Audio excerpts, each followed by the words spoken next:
Hello everyone, welcome to our channel study with DK. Friends, फिर हाजिर हैं देश और दुनिया की 21 जनवरी 2021 की सभी महत्वपूर्ण करंट अफेयर्स न्यूज़ लेकर, जो सभी कॉम्पिटिटिव एग्जाम के लिए मोस्ट इंपॉर्टेंट है। तो चलिए दोस्तों, शुरू करते हैं आज का करंट डोज यानी करंट अफेयर्स। आज का पहला पॉइंट है, बड़ा इंपॉर्टेंट पॉइंट है, ध्यान से सुनिएगा। हाल ही में किस देश में पाकिस्तान इंटरनेशनल एयरलाइंस का विमान जब्त कर लिया गया है? इसका राइट आंसर है ऑप्शन नंबर सी, मलेशिया।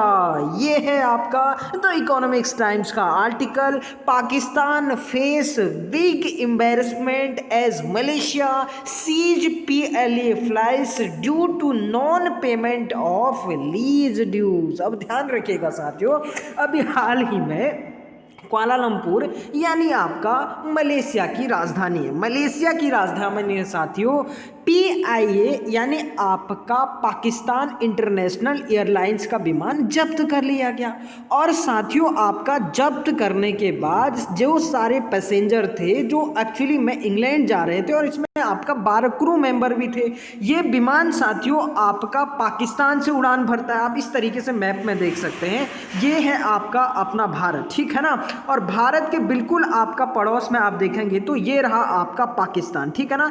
इस पाकिस्तान ने आपका ऐसे यहाँ से उड़ान भरी, और ये रहा आपका नीचे छोटा सा देश आपका मलेशिया।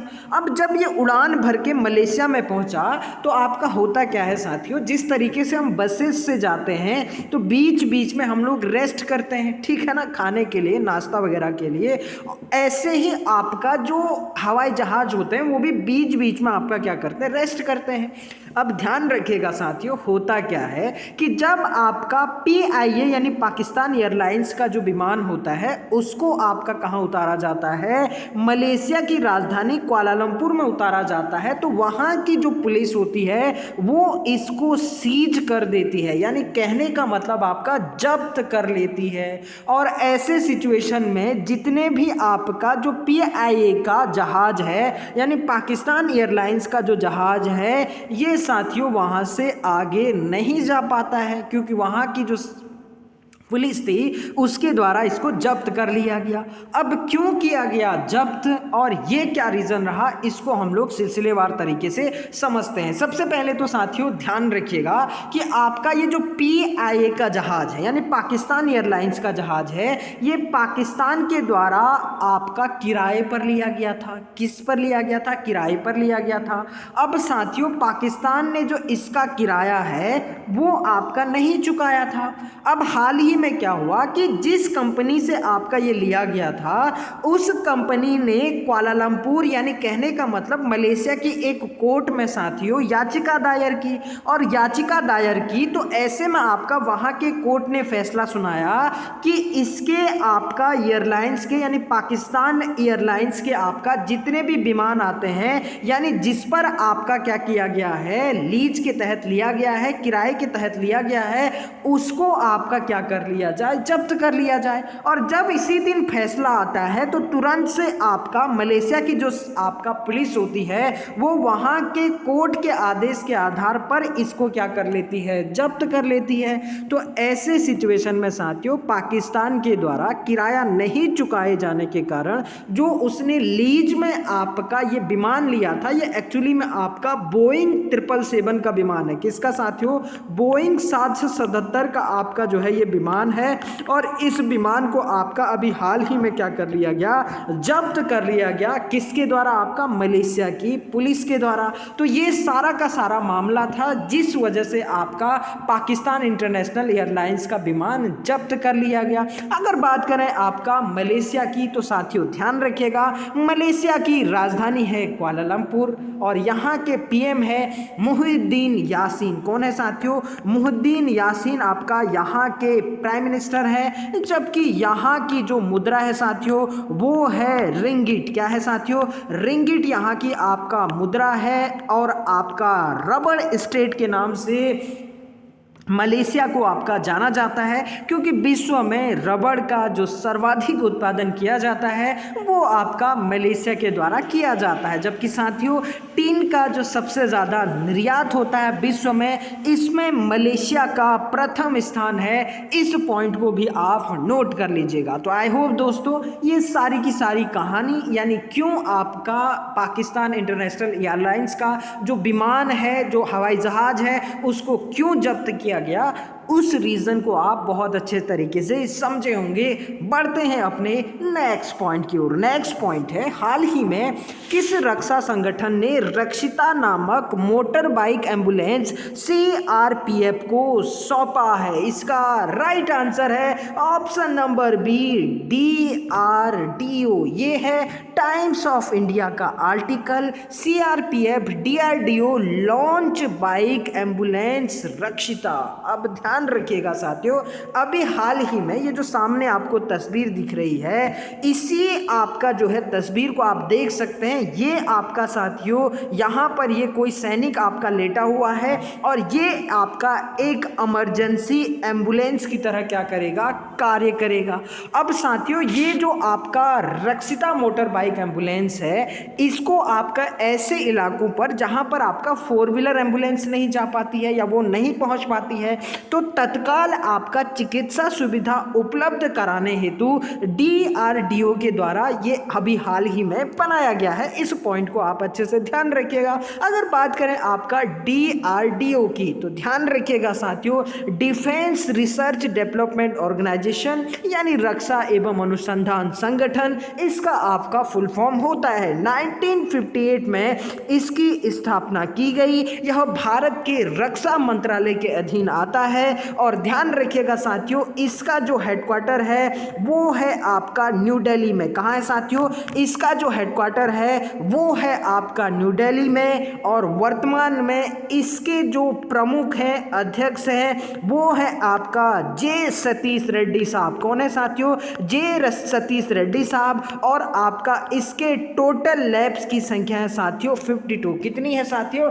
52। अगर बात करें आपका CRPF यानी सेंट्रल रिजर्व पुलिस फोर्स, तो ध्यान रखिएगा साथियों, CRPF की स्थापना 27 जुलाई, कब साथियों? 27 जुलाई 1939 को इसकी स्थापना होती है। और इसका मुख्यालय भी कहाँ है? आपका न्यू दिल्ली में है। कहाँ पर है साथियों? न्यू दिल्ली में इसका मुख्यालय है। और इसके डायरेक्टर जनरल, नोट कर लीजिएगा साथियों, इसके डायरेक्टर जनरल है AP माहेश्वरी। कौन है साथियों? AP माहेश्वरी है। और ध्यान रखिएगा CRPF यानी सेंट्रल रिजर्व पुलिस फोर्स गृह मंत्रालय यानी होम मिनिस्ट्री के अंतर्गत आता है। और साथियों ध्यान रखिएगा, वर्तमान में जो हमारे होम मिनिस्टर यानी गृह मंत्री हैं वो है आपका अमित शाह। कौन है साथियों? अमित शाह। इन सारे एडिशनल पॉइंट को नोट कर लीजिएगा। बढ़ते हैं अपने नेक्स्ट पॉइंट की ओर। नेक्स्ट पॉइंट भी बड़ा इंपॉर्टेंट है, ध्यान से सुनिएगा। हाल ही में किस राज्य सरकार द्वारा 1 स्कूल 1 IAS कार्यक्रम शुरू किया गया है? इसका राइट आंसर है ऑप्शन नंबर A, केरल। ये है आपका बिजनेस लाइन का article. Kerala governor opens 1 school 1 IAS scheme for financially weak student. अब ध्यान रखिएगा साथियों, आर्थिक रूप से कमजोर वर्गों को सिविल सर्विस परीक्षा की किस प्रकार तैयारी किया जाए, इसके जागरूकता के लिए, इसके सहयोग के लिए अभी हाल ही में केरल सरकार के द्वारा एक कार्यक्रम लॉन्च किया गया है, जिसका नाम है साथियों 1 स्कूल 1 IAS आपका कार्यक्रम। इस पॉइंट को आप अच्छे से ध्यान रखिएगा। अगर बात करें आपका सिविल सर्विस यानी IAS की, तो ध्यान रखिएगा साथियों, जो सिविल सर्विस है, भारत में सिविल सर्विस का जो जनक कहा जाता है वो कहा जाता है लॉर्ड कॉर्नवालिस कॉर्नवालिस को, किसको कहा जाता है साथियों? लॉर्ड कॉर्नवालिस को। अब ध्यान रखिएगा साथियों, प्रत्येक वर्ष भारत सरकार का एक आयोग है, या ये कहें भारतीय संविधान के द्वारा स्थापित एक आयोग है जिसे हम लोग कहते हैं साथियों यूपीएससी, यानी कहने का मतलब यूनियन पब्लिक सर्विस कमीशन, यानी संघ लोक सेवा आयोग। अब ध्यान रखिएगा साथियों, आर्टिकल 312 के तहत, किसके तहत साथियों? अनुच्छेद 312 के तहत इस आयोग की स्थापना की गई है। इस पॉइंट को ध्यान रखिएगा, ये एक आपका संवैधानिक आयोग है। साथियों ध्यान रखिएगा, भारत में वैसे यूपीएससी आपका भारत के संविधान लागू होने से पहले ही आपका बन चुका था, और लोक सेवा जो संघ लोक सेवा आयोग है यूपीएससी है, इसकी स्थापना साथियों 1 अक्टूबर 1926 को हुई थी। कब हुई थी साथियों? 1 अक्टूबर 1926 ली कमीशन था साथियों, ली आयोग, इसी की सिफारिश पर आपका 1 अक्टूबर 1926 को आपका यूपीएससी यानी यूनियन पब्लिक सर्विस कमीशन, जिसे हम लोग संघ लोक सेवा आयोग कहते हैं, इसकी आपका स्थापना की जाती है। और ध्यान रखिएगा साथियों, यही यूपीएससी प्रत्येक वर्ष आपका जो आईएएस का एग्जाम होता है उसको कंडक्ट कराती है, साथ में जो सीटीएस है, असिस्टेंट कमांडेंट है, और अन्य विभिन्न एग्जाम भी इसके द्वारा आपका कंडक्ट कराए जाते हैं। इसका मुख्यालय साथियों धौलपुर हाउस आपका न्यू दिल्ली में है। कहाँ है साथियों? धौलपुर हाउस न्यू दिल्ली में आपका इसका मुख्यालय है। इस पॉइंट को भी आप नोट कर लीजिएगा। और साथियों ध्यान रखिएगा, जब 1926 में यूपीएससी की स्थापना हुई थी, संघ लोक सेवा आयोग की स्थापना हुई थी, तो इसके पहले अध्यक्ष थे साथियों सर रोज बारकर। नोट कर लीजिएगा, बहुत बार आपका वनडे एग्जाम में पूछा गया है। कौन थे साथियों? सर रोज बारकर इसके आपका पहले अध्यक्ष थे। जबकि वर्तमान में है साथियों प्रदीप कुमार जोशी। कौन है साथियों? प्रदीप कुमार जोशी वर्तमान में आपका इसके क्या है? यूपीएससी के अध्यक्ष हैं। इस पॉइंट को भी आप अच्छे से नोट कर लीजिएगा। अगर बात करें आपका केरल की, तो साथियों ध्यान रखिएगा, केरल में कुछ आपका जो है इंपॉर्टेंट फैक्ट हैं जो आपको नोट कर लेने चाहिए। पहले तो साथियों इडुक्की बांध, क्या साथियों आपका ये जो इडुक्की बांध है, ये इडुक्की बांध आपका केरल में ही पेरियार नदी पर स्थित है। कहाँ है साथियों? पेरियार नदी पर ही स्थित है, ये आपका केरल में है। इस पॉइंट को ध्यान रखिएगा। बेम्बनाथ झील, लगभग साथियों मैं 10 बार आपको बता चुका हूँ, बेम्बनाथ झील इसी केरल में आपका स्थित है। इस पॉइंट को नोट कर लीजिएगा। इसी बेम्बनाथ झील में साथियों मैंने आपको बताया था वेलिंगटन द्वीप है। कौन सा द्वीप है साथियों? वेलिंगटन द्वीप है। इसी वेलिंगटन द्वीप में NH-47A, क्या साथियों? NH-47A जो भारत का आपका सबसे छोटा नेशनल हाईवे यानी आपका राष्ट्रीय राजमार्ग है, माफ करिएगा, राष्ट्रीय राजमार्ग है यानी नेशनल हाईवे है, ये आपका इसी वेलिंगटन द्वीप में स्थित है। इस पॉइंट को आप अच्छे से याद रखिएगा। कोविड-19 का जो पहला केस आया था वो भी केरल में आया था। साथियों शंकराचार्य आदि गुरु शंकराचार्य का जो जन्म हुआ था वो कालड़ी में हुआ था, ये साथियों आपका केरल में ही स्थित है। विक्रम साराभाई अंतरिक्ष केंद्र थुम्बा, ये भी कहाँ है साथियों? आपका केरल में स्थित है। ओणम उत्सव ये भी कहाँ मनाया जाता है साथियों? ओणम उत्सव ये भी मनाया जाता है आपका केरल में ही। और साथियों ध्यान रखिएगा, कोचिन बंदरगाह जिसे आपका अरब सागर की रानी कहा जाता है, क्या कहा जाता है साथियों? अरब सागर की रानी यानी कोचिन बंदरगाह को कहा जाता है, ये भी केरल में ही है। और यहाँ के दो फेमस ही आपका लोक नृत्य है साथियों, एक है आपका कथकली, क्या है साथियों?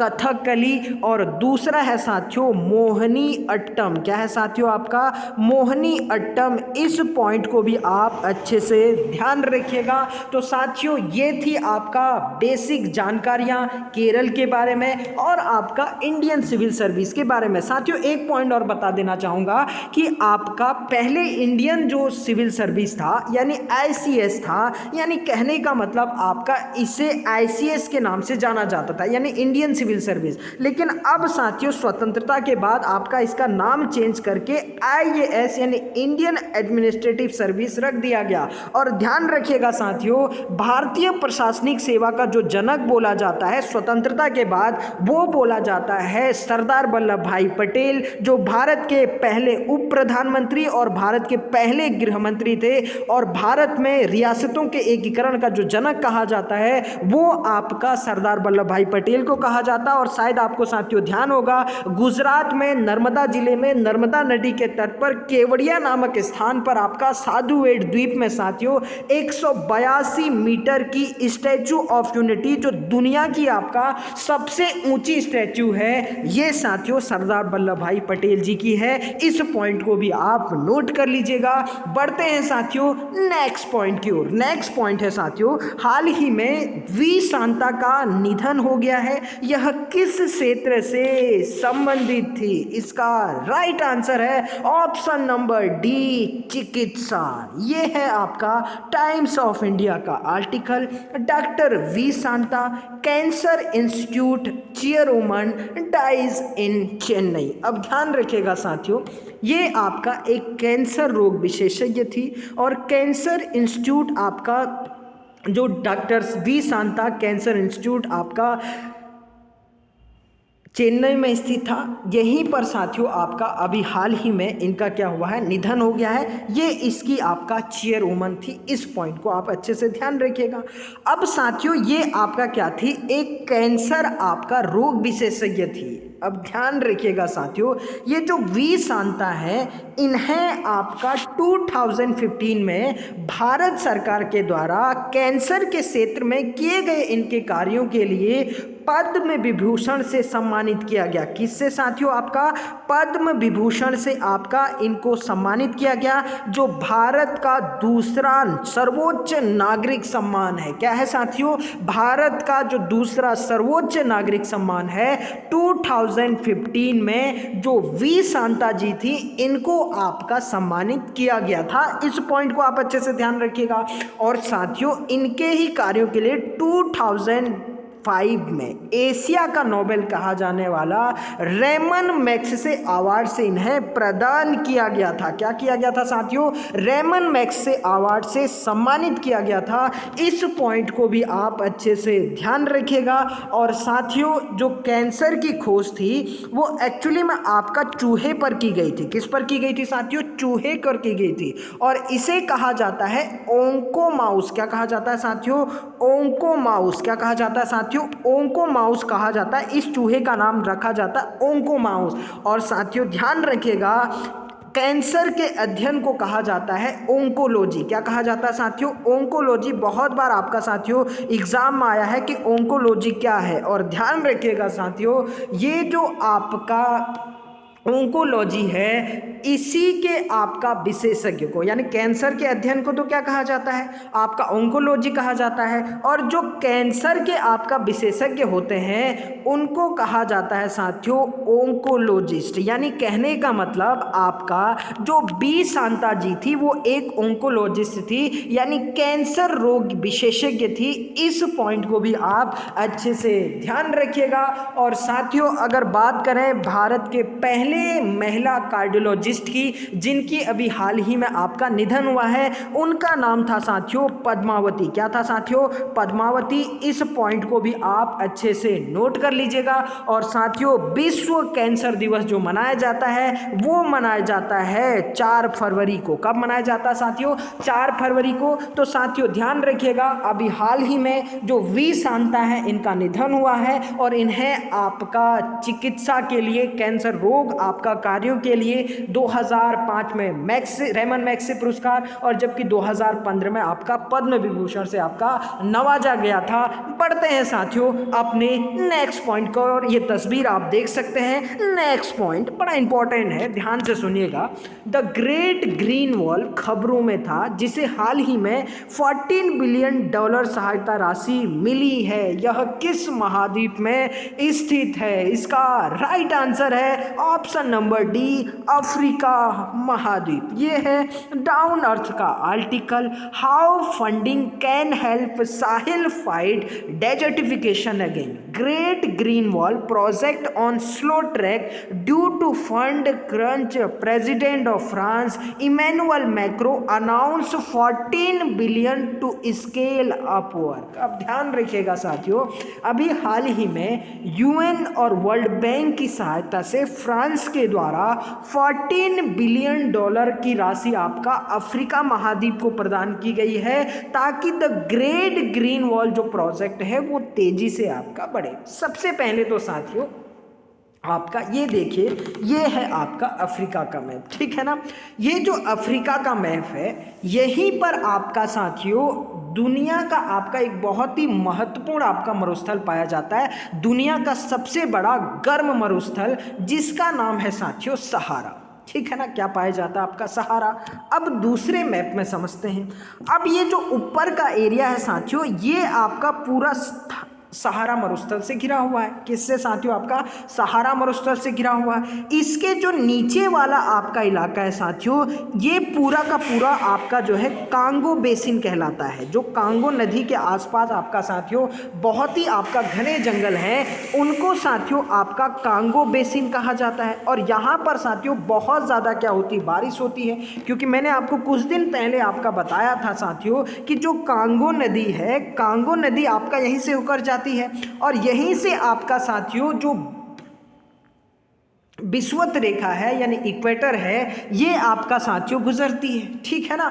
अब ध्यान रखिएगा साथियों, ये जो आपका विषुवत रेखा है, इक्वेटर है, वो यहाँ गुजरने के कारण यहाँ पर आपका सूर्य की किरणें पड़ती हैं और ऐसे में यहाँ पर गर्मी बहुत ज़्यादा होती है। तो ये जो कांगो नदी का पानी है, ये आपका साथियों भाप बनकर ऊपर उठता है, तो लगातार आपका यहाँ पर बारिश भी होती रहती है। अब ध्यान रखिएगा साथियों, फिर से हम लोग इसको समझते हैं। ये आपका ऊपर वाला इलाका हो गया क्या? सहारा मरुस्थल। और ये नीचे वाला जो इलाका है साथियों, ये कहलाता है आपका कांगो के जो सदाबहार वन है, ये आपका पाया जाता है। आप दूसरे मैप में भी देख सकते हैं। ये साथियों ऊपर पूरा डेजर्टिफिकेशन है, कहने का मतलब सहारा मरुस्थल है। ये नीचे साथियों ग्रीननेस है, ठीक है ना, यानी कहने का मतलब कांगो के सदाबहार वन है। लेकिन ये जो बीच का एरिया है साथियों, इसे कहा जाता है साहेल प्रदेश। क्या कहा जाता है साथियों? साहेल प्रदेश। इस पॉइंट को आप अच्छे से ध्यान रखिएगा। यानी आपका जो सहारा मरुस्थल है और जो कांगो सदाबहार वन है, इसके बीच के स्थान को आपका क्या कहा जाता है? साहेल प्रदेश कहा जाता है। इस पॉइंट को आप अच्छे से ध्यान रखिएगा। अब साथियों हो क्या रहा है कि हाल ही में हुआ क्या, एक समिट आयोजित किया गया, वन प्लानेट समिट। ये फ्रांस में आपका आयोजित हुआ था। इस सम्मेलन में आपका इसी साहेल प्रदेश को लेकर आपका बहुत ज़्यादा चिंता जताई गई और ये कहा गया कि आपका जो है, जो इस सम्मेलन में इस बात पर जब टॉपिक आपका चर्चा हुई, इस टॉपिक पर चर्चा हुई, यानी आपका किस पर साथियों? साहेल प्रदेश पर। तो इस सम्मेलन में इस अफ्रीका के साहेल प्रदेश पर बहुत ज़्यादा चिंता जताई गई।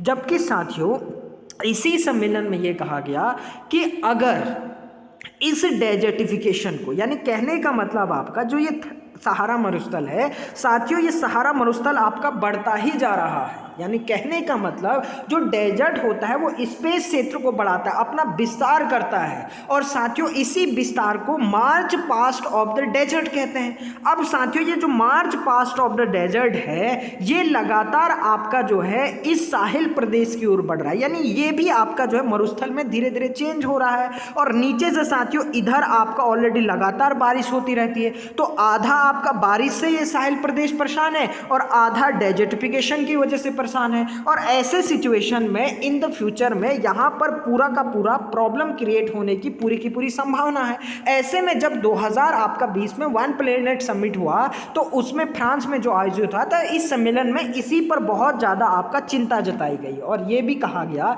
कि जो सस्टेनेबल डेवलपमेंट गोल्स यानी 2015 से 30 के बीच में हमने जो 17 लक्ष्य रखे हैं सतत विकास लक्ष्य के तहत, इसमें यह कहा गया है कि अगर हम सहारा के मरुस्थल के प्रसार को रोक देते हैं। तो जो 15 आपका 17 में से जो 15 आपका सस्टेनेबल गोल है, यानी कहने का मतलब आपका सतत विकास लक्ष्य है, ये तो आपका वैसे ही पूरे हो जाएंगे।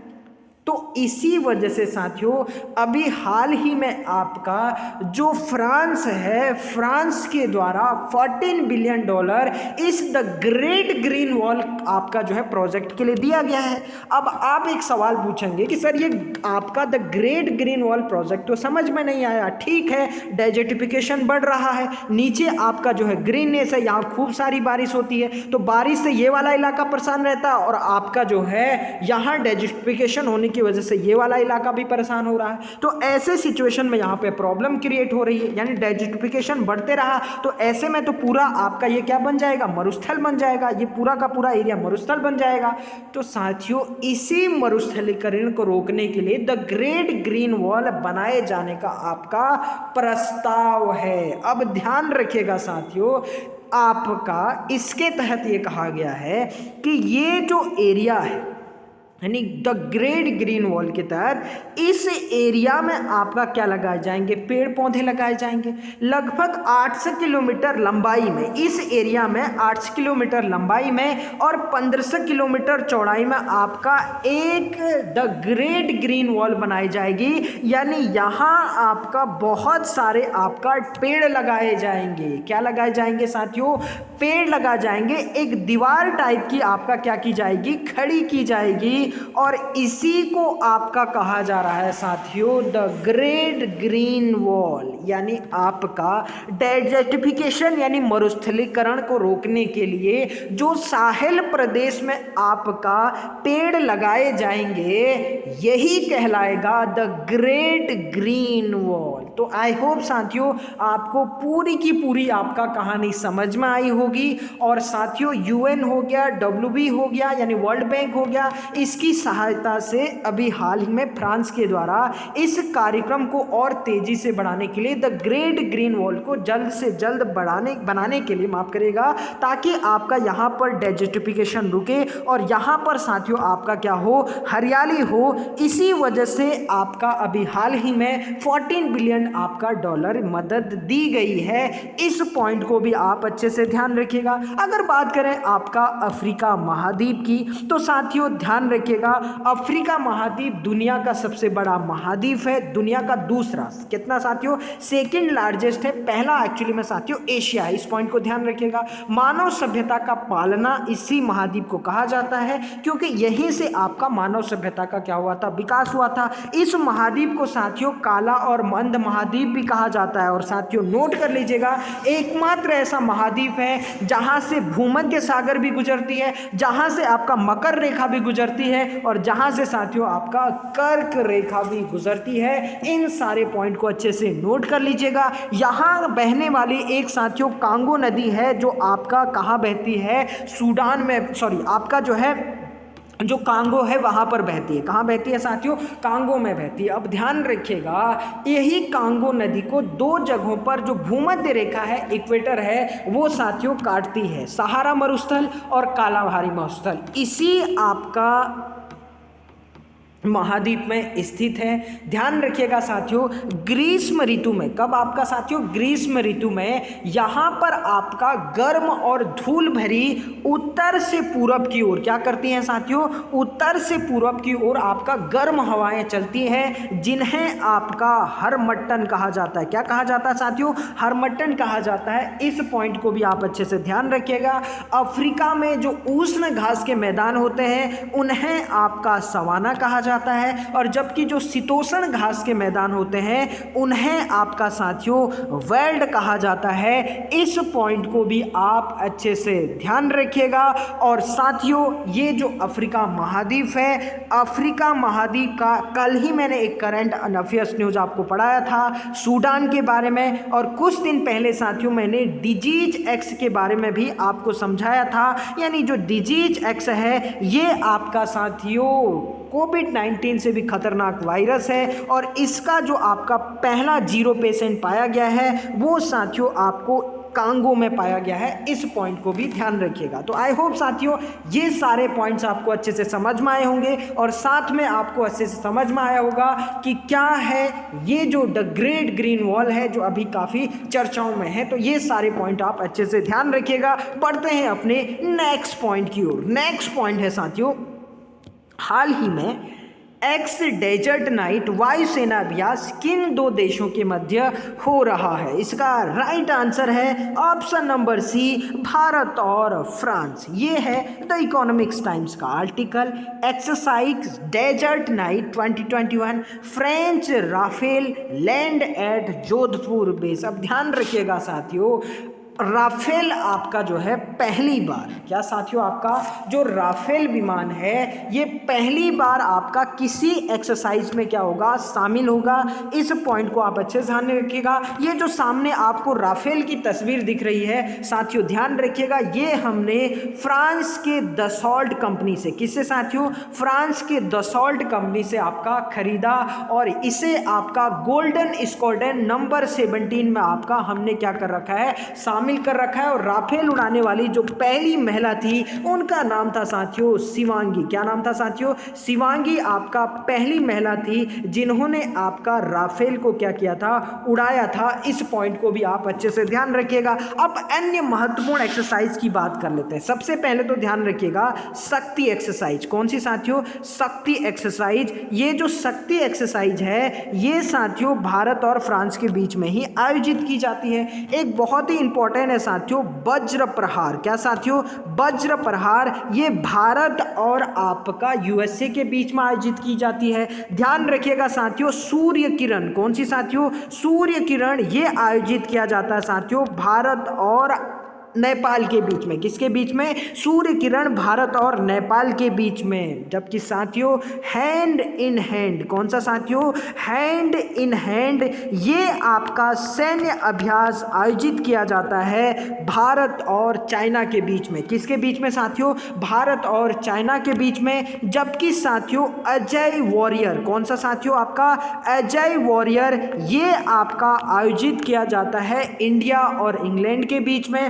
जबकि साथियों एक बहुत ही इंपॉर्टेंट एक्सरसाइज है मालाबार एक्सरसाइज। कौन सी एक्सरसाइज साथियों, मालाबार एक्सरसाइज, ये जापान, ऑस्ट्रेलिया, इंडिया और यूएसए के बीच में आपका आयोजित किया जाता है। ऑस्ट्रेलिया अभी हाल ही में इसमें शामिल हुआ है। ये सारे पॉइंट आप अच्छे से नोट कर लीजिएगा। बढ़ते हैं साथियों अपने नेक्स्ट पॉइंट की ओर। नेक्स्ट पॉइंट है, भारत सरकार ने 23 जनवरी को किसकी जयंती पर पराक्रम जयंती मनाने की घोषणा की है? इसका राइट आंसर है option number A, Subhash Chandra Bose. ये है आपका आउटलुक का article. Central government announce decision to celebration Netaji Subhash Chandra Bose birthday and Parakram Diwas. अब ध्यान रखिएगा साथियों 23 आपका जनवरी को, अभी आपका यानी परसों ही 23 जनवरी को साथियों सुभाष चंद्र बोस का क्या होगा, आपका जयंती मनाई जाएगी, बर्थडे मनाई जाएगी और उसे भारत सरकार के द्वारा पराक्रम दिवस के रूप में मनाए जाने की घोषणा हुई है।